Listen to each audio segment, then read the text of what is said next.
Hi everybody, and happy 12th day of Halloween.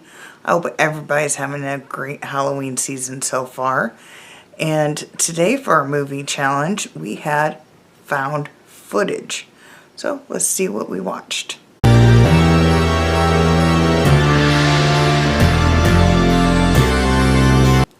Okay, we watched The Gallows.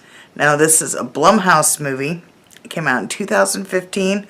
IMDb gives it a 4.2 out of 10. 20 years after a horrific accident turning a small town school play into a tragedy. And then 20 years later they go to recreate the play, except without the tragedy. And there's mainly the drama club, aka what they call the nerds. And then there's the jocks, and there's actually one of the jocks that's in the play. And it was another jock that was like documenting everything.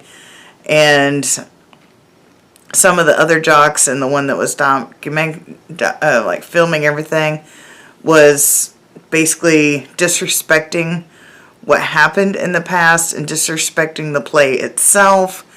And then they go and they convinces the one that's in the play to kind of like destroy the set and everything. So they break in at night and go and start like trying to destroy it. And before that, you find out, like, some of the parents talk about there's rumors of it being haunted by what happens 20 years before during the play. And basically while they're going and destroying the set, they're having some experiences where they're starting to think either somebody's in there or it's haunted.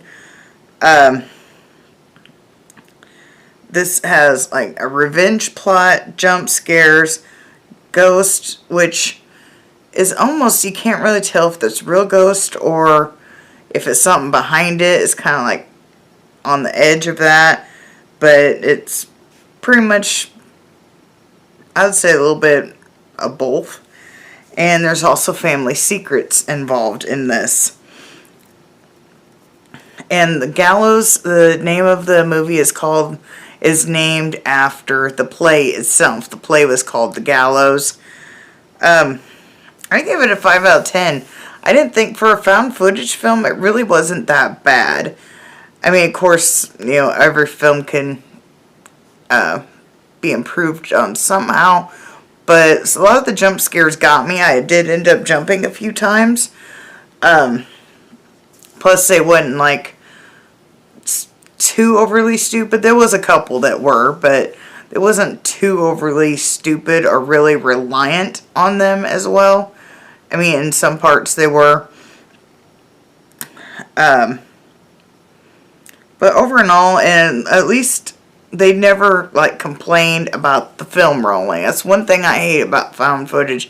They start having like an argument throughout pretty much the whole movie about shut off the camera. They only last like for 20 minutes at a time. They have a big argument, they let it go and go back to it. This one they did not argue about the camera, which was kind of refreshing. And they didn't make like really no, you know, they say, oh, keep filming, or oh, shut it off. There was neither side of it. They just went with it, which I kind of like that. That's why I think I give it a little bit higher rating than IMDb, because I kind of liked it. They didn't have that annoying argument in pretty much all found footage films about shutting off the stupid camera or keep filming with the camera. But before I was watching that, me and my son was talking about different movies, which I'm trying to talk him into joining this because he's got some insights on a lot of movies, and some movies he's seen that I haven't. Like, we had a whole discussion about M. Night Shyamalan and whatnot. I'm trying to talk him into joining me, and we have like a podcast thing with me and him discussing movies. And I'm trying to talk him into this. Like, we watch a movie together and then we both talk about the views of that movie, or we just like pick a couple random movies to talk about or something like that. I haven't convinced him yet, so I don't think he really wants to be on camera. So maybe I could set it to where he sits behind the camera and we could talk about it. I don't know, because he has been in at least one of the reviews and he didn't want to be on camera. He just stayed off the camera and talked. So I'm working on that. I think that would be actually kind of interesting because he's 15 and he's actually quite smart. But getting like a teenage perspective, but he's not really a typical teenager. So I don't know. We'll see.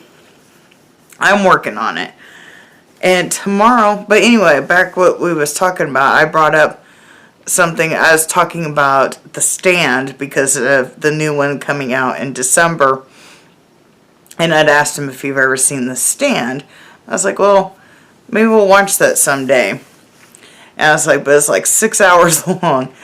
And he didn't really believe me, so I had to Google it. And of course it said it was like 366 minutes or something like that, which came out to 6 hours and something minutes. I think it was 6 hours and 10 minutes or something like that. So, I don't know. Well, it ended up tomorrow being a Stephen King movie. So, maybe I can, if he gets his stuff done, because tomorrow's an online day because he's doing hybrid where he goes, some days he goes to school and some days it's just online, and or some classes are just online and some are at the school.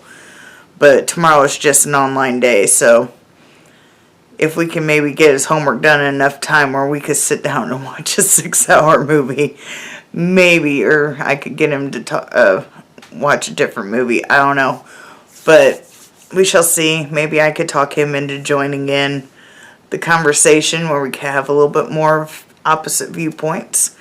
So we shall see. And I'm not saying confirming that we're watching The Stand tomorrow because, like I said, it's 6 hours long. So we shall see. And make sure, like, subscribe, do all that fun stuff. I'll see you tomorrow. Happy Halloween. Bye.